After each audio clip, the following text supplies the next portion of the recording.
High বন্ধুরা, আমি রাজুল। আজ আমি দেখাবো আমাদের সাড়েশ্বর গাজন উৎসব বা চড়ক পূজা। মাত্র কয়েক মিনিটের মধ্যেই দেখানোর চেষ্টা করছি। ভারতবর্ষের পশ্চিমবঙ্গ এবং বাংলাদেশের হিন্দু ধর্মের লোকেদের কাছে অন্যতম গুরুত্বপূর্ণ একটি লোক উৎসব হলো চড়ক পূজা।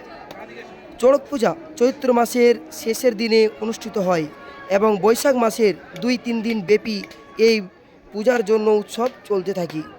লিঙ্গ পুরাণ, বৃহধর্ম পুরাণ, ব্রহ্ম বৈবর্ত পুরাণে চৈত্র মাসে দেবাদেবীদের মহাদেবের আরাধনা প্রসঙ্গে নৃত্যগীতির কথা বলা হয়েছে এবং নৃত্যগীতের সঙ্গে উৎসবের উল্লেখ রয়েছে। তবে চড়ক পূজার কোনো উল্লেখ নেই।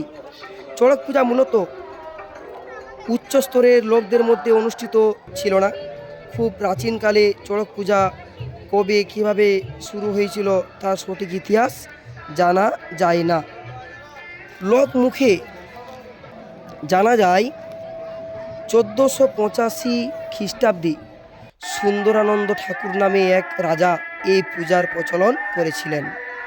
রাজ পরিবারের লোকজন এই পূজা আরম্ভ করলেও চড়ক পূজা কিন্তু তখনও রাজরাজাদের পূজা ছিল না। এটি ছিল হিন্দু সমাজের একটি লোক সংস্কৃতি। পূজার সকল সন্ন্যাসীরাই ছিলেন হিন্দু ধর্মের তথাকথিত নিচু সম্প্রদায়ের লোক। তাই এই পূজাতে দেখা যায় কোনো ব্রাহ্মণের প্রয়োজন হয় না। চড়ক পূজার আরেকটি নাম হলো নীল পূজা, গম্ভীরা পূজা বা শিবের গাজন। এই চড়ক পূজারই রকম ভেদ। চড়ক পূজা চৈত্র সংক্রান্তিতে অর্থাৎ চৈত্র মাসের শেষ দিন পালিত হয়। আগের দিন এই চড়ক গাছটিকে ধুয়ে মুছে পরিষ্কার করা হয়। পরের দিন জল ভরা একটি পাত্রে শিবের প্রতি শিবলিঙ্গ রাখা হয়, যেটি পূজারীদের কাছে পুরশিব নামে পরিচিত। পতিত ব্রাহ্মণ এই পূজার পৌরোহিত্য করেন। পূজার বিশেষ অঙ্গ হল কুমিরের পূজা, জ্বলন্ত অঙ্গারের উপর হাঁটা, কাটা এবং ছুরির উপর লাফানো, বান ফোড়া ইত্যাদি। শিবের বিয়ে হয়, চড়ক গাছে দোলা হয়, অগ্নি নৃত্য হয়, হাজরা পূজা হয়। এইসব পূজার মূলে রয়েছে ভূত প্রেত পুনর্জন্মবাদের একটি প্রাচীন বিশ্বাস। এর বিভিন্ন অনুষ্ঠান প্রাচীন কৌমু সমাজের প্রচলিত নরবলির একটি অনুরূপ। পূজার উৎসবে বহু প্রকারের দৈহিক যন্ত্রণা ধর্মের অঙ্গ বলে বিবেচিত হয়।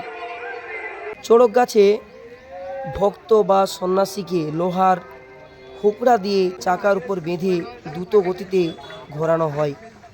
তার পিঠে, হাতে, পায়ে এবং জিভে শরীরের অন্যান্য অঙ্গে বান বা শলাকা বিদ্ধ করা হয়। কখনো গরম শলাকা গায়ে ফুটো করা হয়। এই উৎসবকে কেন্দ্র করে দেশের বিভিন্ন স্থানে মেলা বসে, যা চড়ক সংক্রান্তির মেলা নামে পরিচিত।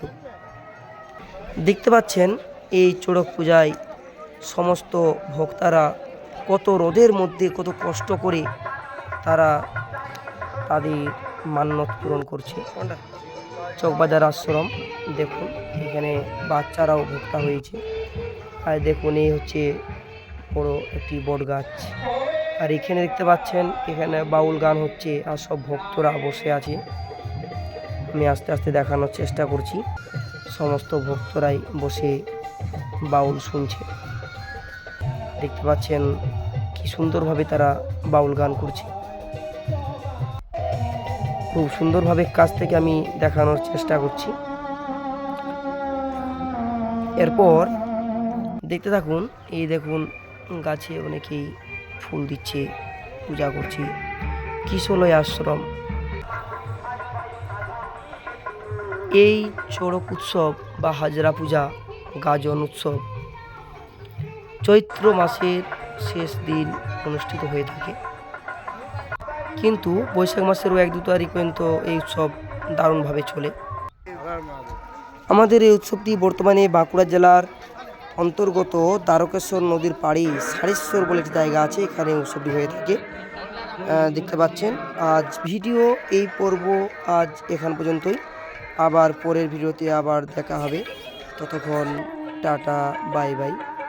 যদি ভিডিওটি ভালো লেগে থাকে একটি অবশ্যই লাইক করে দিও।